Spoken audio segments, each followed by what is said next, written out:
In the forgotten corners of the world, among broken families and temporary beds, lived a little girl with no last name that stayed the same. Ava Monroe didn't ask to be born into chaos.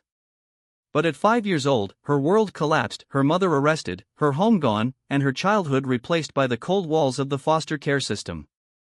From one house to another, one trash bag suitcase to the next, she learned early, nothing stays. No one stays.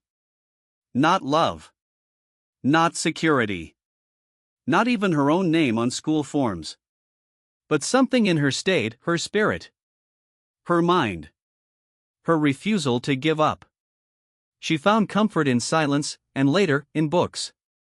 In the back of an old library, Ava discovered magic, not the fairy tale kind, but the kind built by real people, creators, coders, visionaries.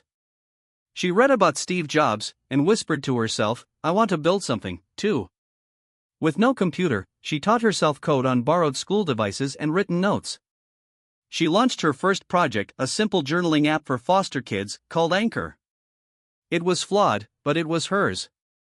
A girl in Texas messaged her, your app helped me through the worst night of my life. Ava cried, not because she was sad, but because she knew it mattered.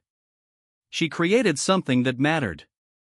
At 17, Ava pitched her bigger idea, a platform called Rise Up, a one-stop digital solution for foster kids like her.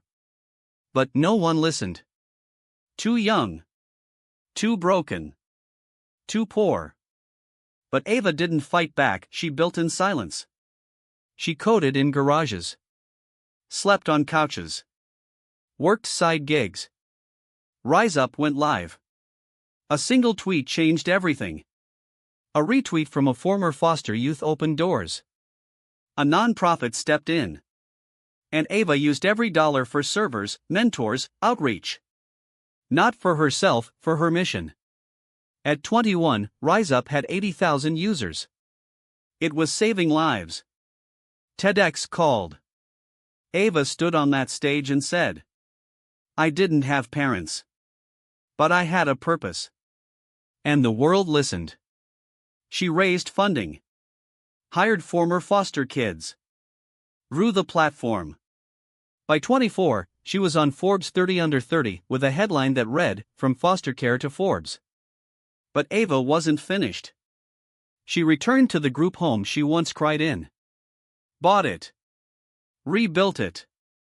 Transformed it into a tech academy. Where bunk beds once stood, now stood laptops. Where pain once lived, now lived potential. In a graduation speech to young girls who had once been her, Ava said, You're not broken. You're becoming. You weren't born to be saved, you were born to rise. Today, Rise Up is used by over 1 million youth. It's helped reunite siblings. Saved lives. Created leaders. But more than that, it proved that where you start does not decide where you finish. This is Ava's story. But it could be yours.